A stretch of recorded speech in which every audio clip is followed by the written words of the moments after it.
Hey, University.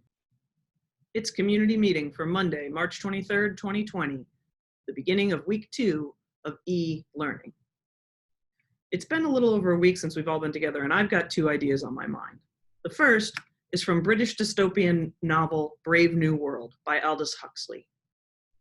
Side note, if you find yourself being drawn to dystopias in this time of international crisis, I encourage you to check out Mr. Thurman's Twitter or Instagram to find his list of top 10 dystopian films. Since we all know Jake likes a good discussion, feel free to discuss with him why WALL-E should be higher than Mad Max Fury Road. Because it should be. Anyway, like many dystopias, Huxley's Brave New World tells the story of a society designed to be perfect. But as Huxley writes, as readers, we start to understand more and more that this perfection isn't all it's cracked up to be. In this novel, everything in the world state is a well-oiled machine. Things from jobs to intelligence, even conception and childbirth is controlled and regulated, not by a terrifying police state, but by a mind-altering drug called Soma. Soma-fueled, life chugs on like an assembly line, which is fitting, because in this book, Henry Ford, you know, that automobile tycoon who kind of invented the assembly line, is literally God.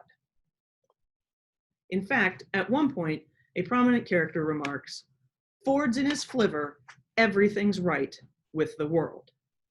And that's the first idea on my mind. In the context of the novel, the character is professing that when Ford's ideas are working and each little piece is proceeding according to plan, everything goes right.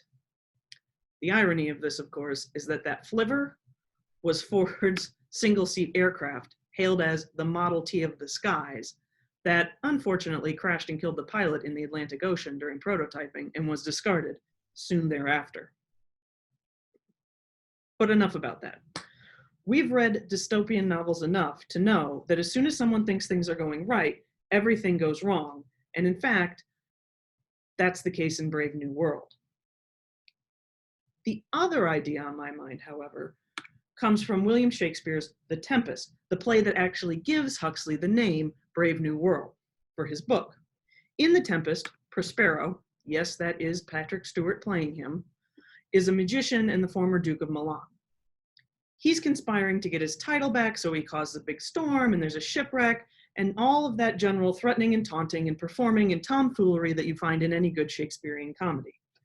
At the end, Prospero's daughter, Miranda, who hasn't seen another human in 12 years, comes out on stage to remark, "Oh wonder, how many goodly creatures are there here? How beauteous mankind is. Oh brave new world that has such people in it." Now, the audience at this point already knows that the players assembled on stage aren't goodly and they aren't all beauteous. But the innocence of Miranda reminds us that there is beauty in a world so vast and brave that it has all manners of people in it.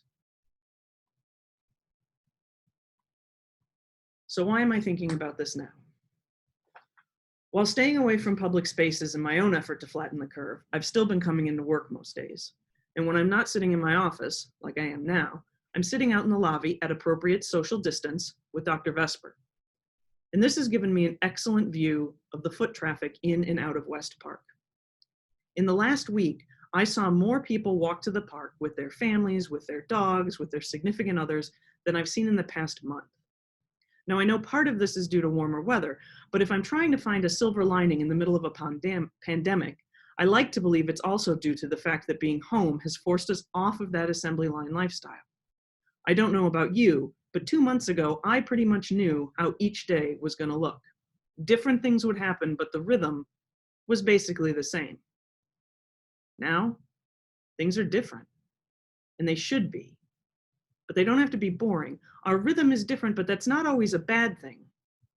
So if you're sitting at home wondering how you're going to get to May 1st, I'd try taking a walk, reading a new book, cooking a new dish. Go out and find the frogs. Listen to the birds sing. This is our reality for the time being. Let's find beauty and good in this brave new world that has such creatures in it. Off to class.